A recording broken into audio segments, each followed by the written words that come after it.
자, 두 번째 질문. 네. 공룡은 있었나요? 자, 공룡 이야기가 나왔습니다, 목사님. 네, 이 공룡이 어려운 존재죠. 네. 왜냐하면 공룡은 사실 과학적으로 얘기할 때는 인간 전에 살았던 존재들이죠. 우리가 이제 과학적으로 볼 때 인간이 이제 있기 전에 그러니까 세상이 얘기할 때는 이제 공룡이 그런데 살던 이제 그런 동물이라고 해야 되죠. 하여튼 공룡들, 동물이죠. 그렇기 때문에 사실 이것이 이제 어떻게 우리가 이해해야 하는가가 중요하죠. 그런데 이제 성경에서 공룡이라는 단어는 없어요. 그런데 이 공룡을 지칭하는 듯한 단어들은 많이 나와요. 예를 들어서 우리 욥기서에 보면 베헤못이라는 단어, 또 탄니인이라는 단어, 이런 것들이 이제 거대한 동물. 그래서 베헤못도 굉장히 거대한 동물이다라고 이야기하고, 탄니인은 이제 이것을 해석할 때 우리가 용, 뭐 이제 거대한 동물, 파충류 뭐 이렇게 해석을 하거든요. 그래서 성경이 말할 때 사실 이게 이제 창조과학 뭐 이런 거와도 이제 연관이 있어요. 이 공룡이라는 존재가. 왜냐하면 이것이 그러면 어떻게 설명을 해야 되는가라는 이제 그런 문제들도 있지만, 여하튼 지금 이 질문에서는 공룡은 실제 했나요? 라는 이 질문의 답은 했다입니다. 네, 했다. 저도 그렇게 생각을 합니다. 저는 공룡 이런 것들을 되게 좋아해요. 그래서 그럴 것 같아요. 그래서 찾아봤습니다. 네. 구약 성경에서 방금 목사님 말씀하신 그 탄니인이라는 단어, 그 단어가 이제 그런 거대한 어떤 생명체를 지칭하는 단어인데, 그 단어가 얼마나 나왔나 한번 찾아봤더니 구약 성경에서 27번이나 이 탄니라는 단어가 사용되더라고요. 그래서 우리 시간상 이제 이 탄닌이 어디서 나왔는지 다 언급은 못해도 제가 조금만 몇 군데 언급을 해보면, 우선 창세기 1장 21절 이제 창조사역 5번째 날에 보면은 이런 말씀이 있어요.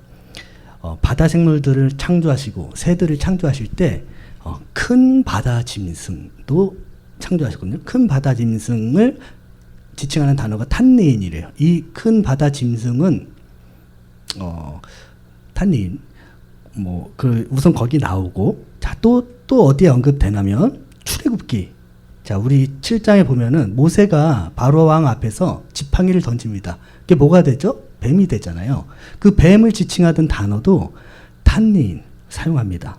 그리고 신명기 32장 33절 거기에 보면은 그들의 포도주는 뱀의 독이요라는 구절이 있어요. 그 구절에서 역시 이 뱀을 탄니이 지칭하는 단어가 탄니인인데, 킹 제임스 번역본을 보면 여기서는 뱀이라고 번역을 했지만, 킹 제임스 번역본에서는 드래곤 이렇게 번역을 하였습니다.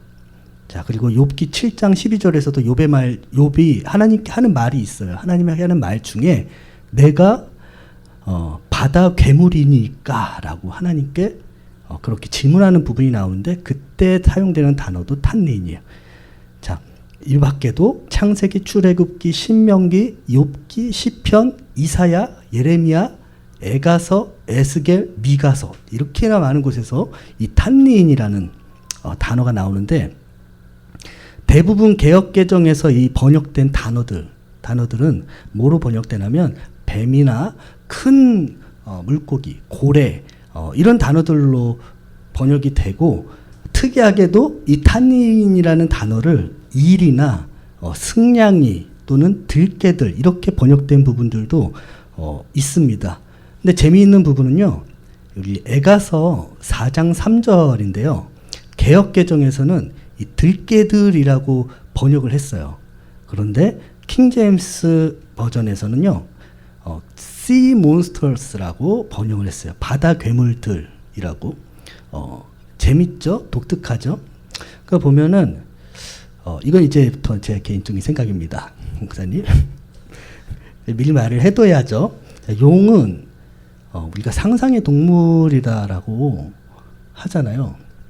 근데 전 세계 어느 나라에든지 용에 대한 전설이 없는 곳이 없어요. 그리고 용의 이 생김새를 보면요, 뱀, 뭐 기다란 큰 뱀이나 아니면 도마뱀 같이 생긴 파충류처럼 묘사를 합니다. 전 세계 사람들이 어떻게 한 번도 보지 못한 이 상상의 동물들을 이렇게 비슷하게 묘사를 다 같이 할 수 있을까? 미스테리지 않을까? 그냥 그 정도 선에서 끝내야 제가 괜찮을 것 같아요. 큰일 날 뻔했습니다. 그러니까 공격받을 네, 뻔했습니다. 그래서 이 정도에서 끝내고, 자, 그리고 또 말씀드린 대로 욥기에 보면 베헤모스 생명체 등장하는데 개역 한글 버전에서는 하마라고 번역을 해놨는데 개역 개정에서는 다시 베헤모스라고 수정을 했죠. 하마가 아니기 때문에 그런 것 같아요. 왜냐하면 욥기 40장에서 하나님이 이 생명체에 대해서 짧게 묘사를 합니다. 설명합니다. 이 생명체가 무엇인지. 우선 풀을 먹는 초식 동물이에요. 그리고 그 힘이 허리에 있고, 그 뚝심은 배의 힘줄에 있고, 그것이 꼬리치는 것이 백향목이 흔들리는 것 같다. 그리고 그 뼈는 놋과 같고 그 뼈대는 쇠막대기와 같다. 아주 튼튼하다는 얘기죠. 이렇게 말하고 있는데, 자, 백향목 성경에서도 많이 나오는 나무고 되게 레바논이라는 나라에서도 이 백향목이 유명한 그런 나라로 나오죠. 이 백향목은 크기가 40m나 된다고 하는 큰 나무라고 해요. 꼬리를 칠 때 이렇게 커다란 나무가 흔들리는 것 같이 묘사를 해놨다라는 것이죠. 이 베헤못이라는 생명체. 자, 집중하세요. 베헤못이라는 중요한 얘기하고 있습니다. 그래서 이 베헤못은 제 생각에는 커다란 초식 공룡이지 않았을까? 저는 그렇게 생각을 해요.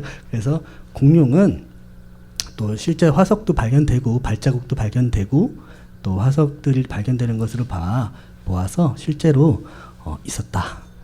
저의 상세한 설명. 우리 공룡 전문가. 네, 우리 공룡 상상의 나래가 아주 여러분 공룡 관련 설교를 이걸로 한번 증거가 부족해요. 다 저의 머리에서 나온 거예요. 네, 하고 싶습니다. 네. 뭐 어쨌든 결론은 공룡은 있었다. 자, 해결되셨습니까?